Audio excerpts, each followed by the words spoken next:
There she was, sweet Annie. I could hardly believe my eyes. We had responded to a call from the suburbs. A young pregnant lady's water had broken on her way back from work. Right on her doorstep, no less. The voice on the other end of the phone had sounded familiar, but I could never have anticipated who it would be. I suppose it was just dumb luck that led us to meet her again, or perhaps some kind of divine intervention. The rain was practically heavy that day. It came down lashing the streets as me and Harris hoisted her arms over our shoulders, while a few intrigued bystanders watched from a distance. We were hardly fazed.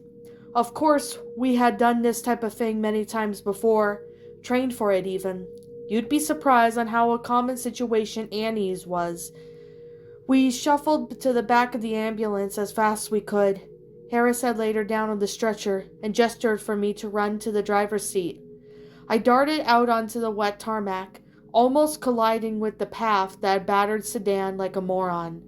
The driver, a fat old man in an ill-fitting suit, begrudgingly held back a honk of his horn, shooting me a fierce glare. I mouthed off a swift apology, flinging open the ambulance door and jumping at the steering wheel. Anne's muffled grunts, barely audible behind me. God, she was beautiful. That smile, those eyes, that cute little ponytail that waggled as she walked. It pained me to hear her in such agony. The ambulance lurched forwards with the press of my foot on the pedal, and as it rounded that corner after corner, barreling down the street after street, I let my mind wander.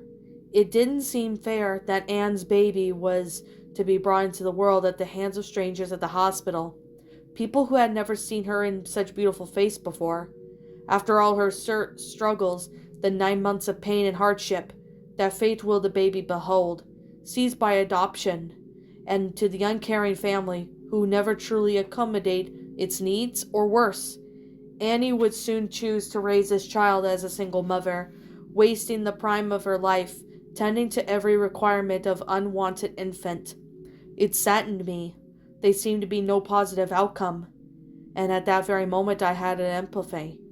I would take the burden of raising a child into my own hands. It was a long drive to our newest destination. Keeping a head level was more difficult than I expected. As Annie's screams became louder and more violent, I worried that she might squeeze out her offspring prematurely. The thought of Harris delivering such precious creatures sickened me. Even as I heard him calm her out of the suffering, a feeling of immense jealousy stabbed through me. Why wasn't it me tending to her needs, the handsome prince to my damsel in distress?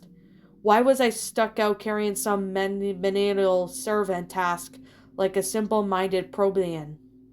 Alas, there was nothing much I could do. Not until we got to where we needed to be. I just couldn't pull us over and ask to switch places. Some time passed and Harris' growing worry became apparent. "You should have turned down the wrong street," he cried out. "We're heading away from the hospital. There's not much time. Take us back down Sandy Lane and turn right." But I listened not. Besides, he clearly had more important matters to attend to. Adrenaline kept me from my hands firm and steady, shifting my eyes in worry of the ever-changing surroundings. Beads of sweat dripped down from my forehead like raindrops down the ambulance window. Cars hurriedly slid out of their way like an obedient vermin as our destination grew even closer. One by one, the dainty houses, the refined office spaces, gave way to such growing layers of foliage. The road ahead thinned, fading from the city black to the country brown. Traffic weakened, and cars quickly switched from plainy-colored city crawlers to quad bikes, trucks, and motorcycles. A small smile crept up the side of my mouth. There wasn't much further to go now. Harris thumped on the wall that separated us.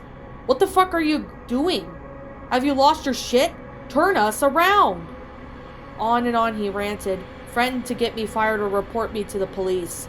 I chuckled as I saw our destination rising from beneath the hills. only half a mile away.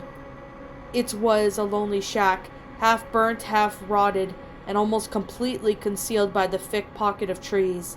It hadn't been acknowledged or glanced upon for generations, let alone visited. The perfect venue, I metaphorically patted myself on the back for finding such a hidden gem. How I did know was such a location exist in the first place. Well, let's just say the shack wasn't always uninhabited.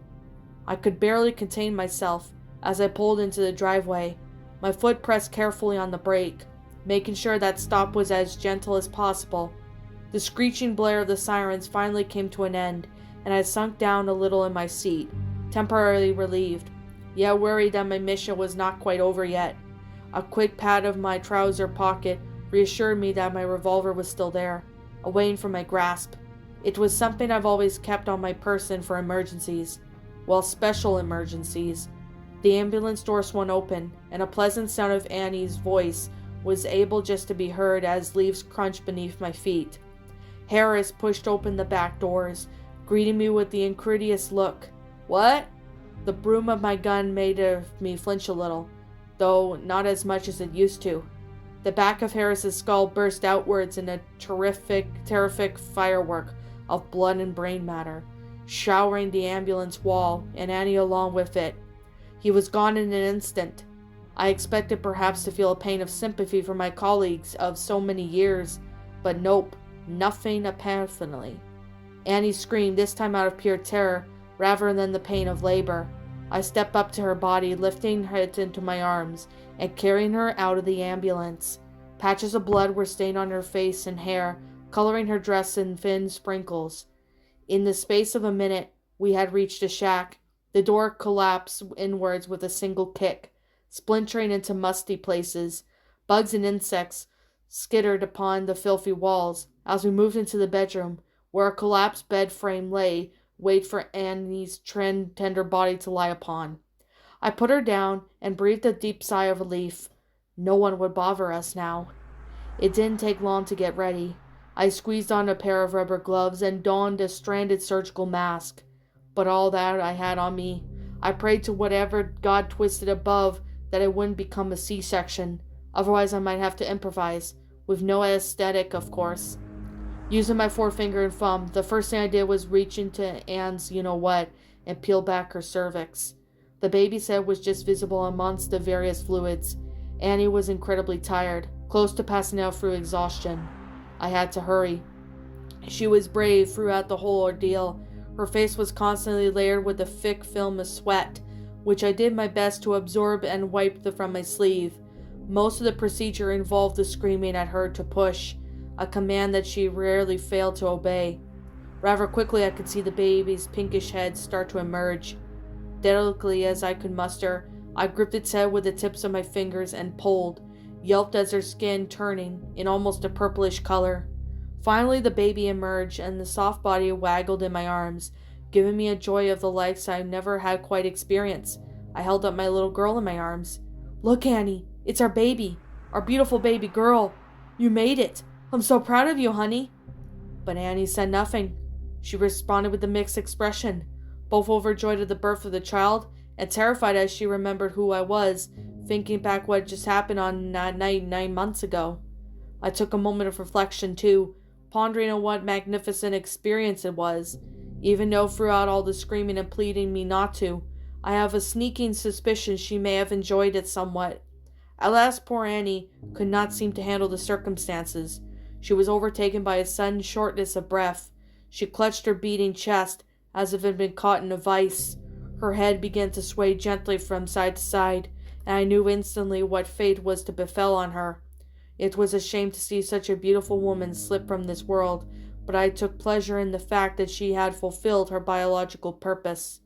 Content, I removed the umbilical cord with a soft pull, still cherishing my princess in my arms.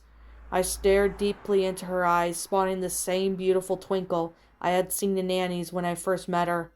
It was all the exact moment I decided that this gift of a daughter was to be named after the very thing that brought me into this world. Annie was reborn. What's up, my pretties? It's the Lion Queen here. I want to appreciate you all for tuning into this video, and I do appreciate you guys supporting my video by giving this video likes and stuff.